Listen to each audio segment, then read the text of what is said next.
안녕하세요. 오늘은 제가 영주권에 대해서 한번 얘기를 해볼 건데요. 영주권을 여러분들 신청하실 때 혼자서 신청하시는 분들이 계실 거고 그 이주공사나 유학원 등 업체에 맡기시는 분들이 계실 거예요. 그래서 오늘은 어떤 분들이 이주공사에 맡기셔야 되고 어떤 분들이 혼자서 하셔도 상관없고, 그리고 이주공사에 대해서 좀 착각을 하시는 분들, 좀 오해할 수 있는 부분들에 대해서 좀 바로 잡고 넘어가려고 영상을 제작하게 되었습니다. 자, 결론부터 제가 말씀을 드리자면, 대부분의 한국인들은 영주권을 받기 위해서 이주공사나 유학원 등의 도움을 받을 필요가 딱히 없습니다, 사실. 그런데 필요하신 분들이 계세요. 그래서 어떤 분들이 도움을 받으셔야 되고 어떤 분들이 안 받아야 되는지 한번 설명을 드릴 건데, 맡기는 거에 대한 장단점, 그 다음에 본인이 스스로 영주권 진행 수속을 하는 거에 대한 장단점, 이런 거에 대해서는 제가 딱히 설명 안 드리겠습니다. 필요하시면 댓글을 달아주시면 제가 알려드릴게요. 왜냐면 이것도 자료가 너무 많아요, 사실. 자, 그럼 누가 이주공사 또는 유학원을 이용해야 하는지. 자, 첫 번째입니다. 영어를 아예 못하시는 분들은 조금 도움이 필요하실 겁니다. 영주권을 신청하기 위해서 필요한 영어 실력은 사실 그렇게 높지는 않아요. 한 중학교, 고등학교 정도 영어 수준 정도 되면 되고, 그리고 워낙 데이터가 많기 때문에 영어를 조금 못하시더라도 블로그나 아니면 유튜브 이런 걸 찾아보면 자료가 워낙 방대합니다. 여러분들이 그 정부에서 요청하는 서류나 아니면 영주권 자격 조건, 이런 해석에 대한 공부를 하기 위해서 딱히 큰 수준의 영어 실력을 요하지는 않아요. 그래도 하지만 나는 영어 아무것도 몰라, 1, 2, 3, 4 ABCD도 몰라 하시는 분들은 이주공사에 맡기시면 편합니다. 자, 두 번째입니다. 좀 특수한 상황에 처해 계신 분들은 이주공사 등의 전문가의 영주권 대행 업무를 맡기실 필요가 있으세요. 영주권을 받기 위해서는 한 수십 가지의 스트림이 있는데, 그 중에 한국인들이 따는 영주권 경로는 거의 대부분 뻔합니다. 한 10가지도 안 될 거예요. 대부분이 아마 익스프레스 엔트리나 PNP 또는 가족 배우자 초청, 요 정도일 거예요. 특수한가요? 별로 특수하지가 않죠. 하지만 특수하신 분들, 자기의 상황이 좀 특수하다고 생각하시는 분들은 이주공사에 맡기세요. 예를 들어볼게요. 특수한 경우가 어떤 게 있는지. 특수전과자, 불법 체류자, 정치범, 망명자, 사기 결혼을 당하신 분들, 정치 외교적으로 도움이 조금 필요하신 분들, 본인의 손에서 절대 해결할 수 없는 상황이신 분들은 이주공사를 이용하세요. 이주공사에서 일하시는 그 전문가들은 그런 것까지 공부하신 분이 있기 때문에 그분들이 도움을 주실 겁니다. 하지만 그 외적인 상황이다 라고 한다면 굉장히 제네릭한 스트림이에요. 그냥 서류만 준비해서 스캔해서 업로드하고 그 돈 신용카드로 긁으시면 그냥 기다리면 영주권 나옵니다. 별 대단한 게 없어요, 사실. 자, 세 번째 경우는 또 어떤 분들이 하셔야 되냐면, 나는 나 자신을 도저히 못 믿겠다 하시는 분들은 좀 맡기실 필요도 있습니다. 예를 들어서 운전면허, 심지어 운전면허증 받으러 가는데 서류, 그 사진 하나랑 뭐 서류 한 두세 개인데 그런 것도 잘 정리를 못 하시는 분들, 또는 아무리 단순한 일이라도 내 손에만 닿으면 엉망진창 뒤죽박죽이 되시는 분들이 간혹 계세요. 인터넷으로 물건도 주문 좀 제대로 할 줄 모르시고, 우체국 가서 택배 보내는 것조차도 나는 머리가 아프다 하신 분들은 그냥 맡기십시오, 마음 편하게. 자, 네 번째는 좀 금전적으로 여유가 있으시고 이런 거 저런 거 알아보는 게 다 귀찮으신 분들은 이주공사에 맡기세요.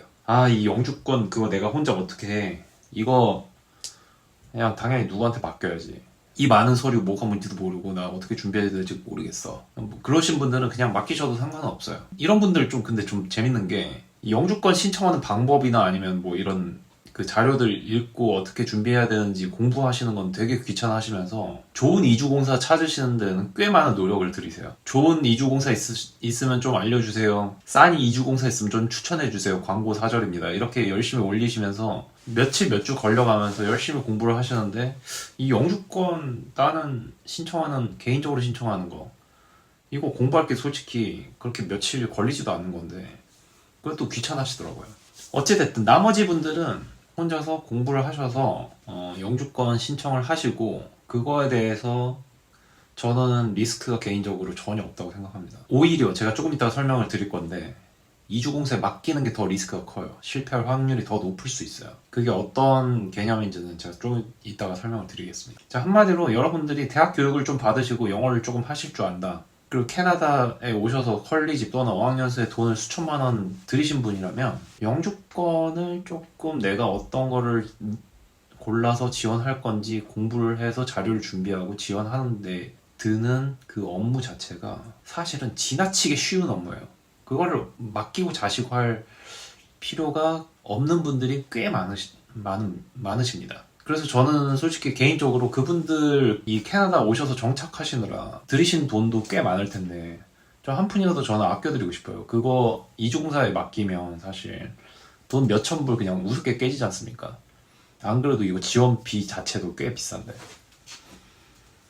저도 처음에는 조금 고민을 했어요. 여기 딱 오자마자 아 이거 이주공사에 맡겨야 되나? 이런 고민을 조금 했어요. 근데 그 캐나다 홈페이지 들어가서 어떤 스트림이 있는지 확인을 하고 그거에 대해서 공부를 하고 내가 지원을 해서 영주권을 받는 데까지 그 절차를 보니까 그걸 하기 전에는 몰랐는데 직접 해보니까 그다지 공부할 게 그렇게 많지도 않고 서류를 준비해야 될 것도 그렇게까지 생각보다 스트레스 받는 일은 아닙니다. 물론 좀 많아요, 사실. 일일이 다 서류 준비해서 스캔 뜨고 제출하고 딱 그 정도예요.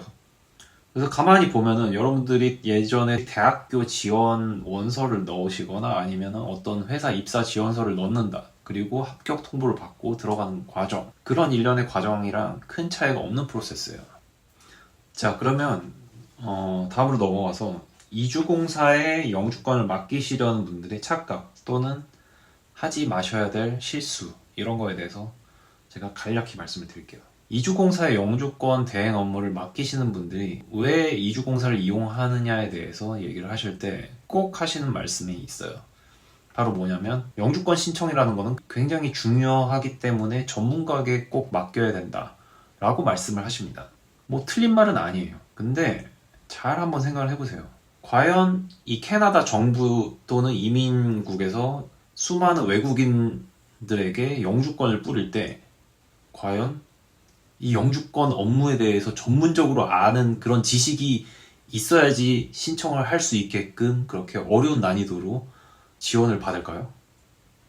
절대 그렇지가 않습니까? 정말 쉬운 수준으로 A 서류, B 서류, C 서류 뭐 해서 이 여러 가지 서류만 내면 오케이 하고 다음 절차 넘어가고 또 다음 절차에서 이런 거 하고 뭐 메디컬 준비하고 순서대로 굉장히 쉬운 스텝 바이 스텝으로 넘어갈 수 있게끔 하는 게 영주권 신청해서 영주권 받는 데까지 그 과정이지.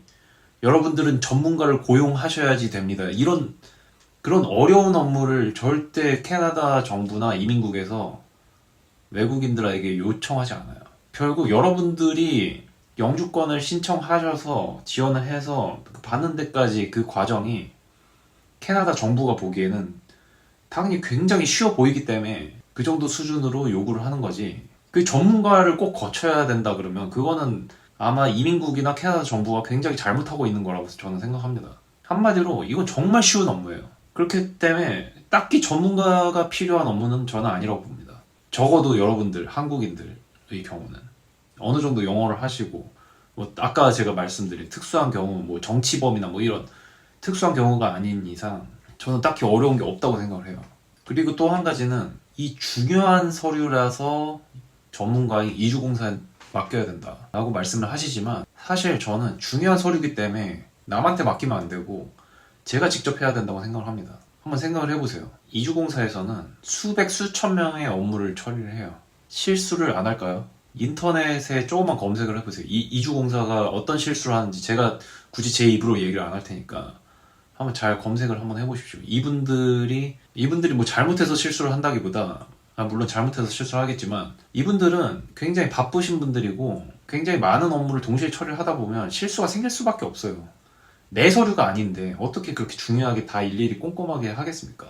돈을 받고 최대한 단기간에 많은 사람들 업무를 처리를 해야 되는 사람들인데 저 토농토 제 서류 꼭 잘 봐주세요 라고 했다고 해서 이분들이 꼭 잘 그런 분들이 여러분 말고도 수천 명입니다. 잘 봐달라고 하시는 분들이 이거 중요한 서류니까 꼭 잘 봐주시고 제가 이거 큰 금액이기 때문에 정말 꼼꼼하게 잘 해주십시오. 당연히 꼼꼼하게 하겠지만 사람이기 때문에 실수를 합니다. 그 실수가 좀 싫다 그러면 본인이 직접 하세요. 그게 제일 안전해요. 그리고 만약에 그 서류가 좀 불안하다 하시면 인터넷 커뮤니티나 아니면 이런 데 물어보세요.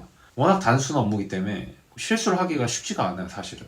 여러분들이 조금만 꼼꼼하게 체크하고 좀 정리정돈을 잘 하시고 체크리스트를 잘 정리하셔서 뭐 블로그나 이런 거 요즘 좋은 거 많잖아요. 이런 거 확인하셔서 뭐가 필요한지 어떤 서류가 빠졌는지 꼼꼼하게 체크를 하신다면 절대 어려운 작업은 아닙니다. 그리고 혹시라도 서류가 잘못될까봐 좀 걱정이신 분들은 내 서류가 맞는지 한번 매칭을 해보세요. 요즘 블로그나 카페에 워낙 자료가 많아서 그거 굉장히 쉽습니다. 본인을 믿으세요. 어차피 이주공사에서 하는 일이 뭐냐면 이런 서류 필요하니까 언제까지 저한테 메일로 보내주세요. 스캔 떠가지고.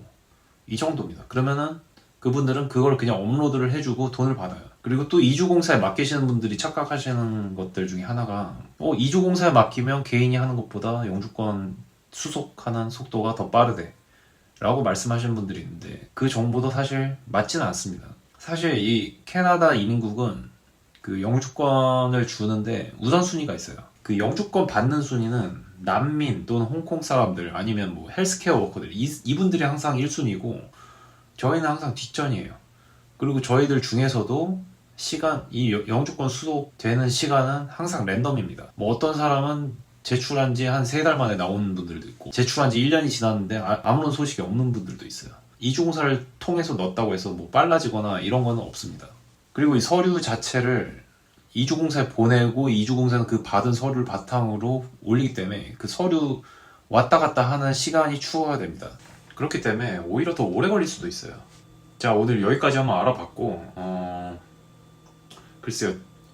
뭐 어쨌든 판단은 여러분들이 하시는 거고 제가 말하는 말도 솔직히 많이 틀립니다. 그렇기 때문에 여러분들이 잘 판단을 하시고 뭐 정답은 없기 때문에 다만 아주 약간의 노력 그 정도면 충분히 성공적으로 혼자서 진행을 하실 수 있기 때문에 한 푼이라도 더 아낄 수도 있고 그리고 이걸 진행하면서 뭐 여러 가지 공부가 좀 많이 돼요. 뭐 이런 저런 거 좀 캐나다에서 어떤 방향으로 이민자들을 받는지에 대한 그런 개념도 좀 생기고 여러 가지로 좋습니다. 궁금하신 게 있으시면 댓글 달아주시고요. 또는 이메일로 좀 보내주셔도 상관없고 혹시 영주권을 혼자서 진행하시다가 힘드시거나 막히는 게 있으면 저한테 연락을 주세요. 제 아는 한도에서 최대한 성실하게 답변을 해드리겠습니다. 자, 오늘 영상 시청해주셔서 감사합니다.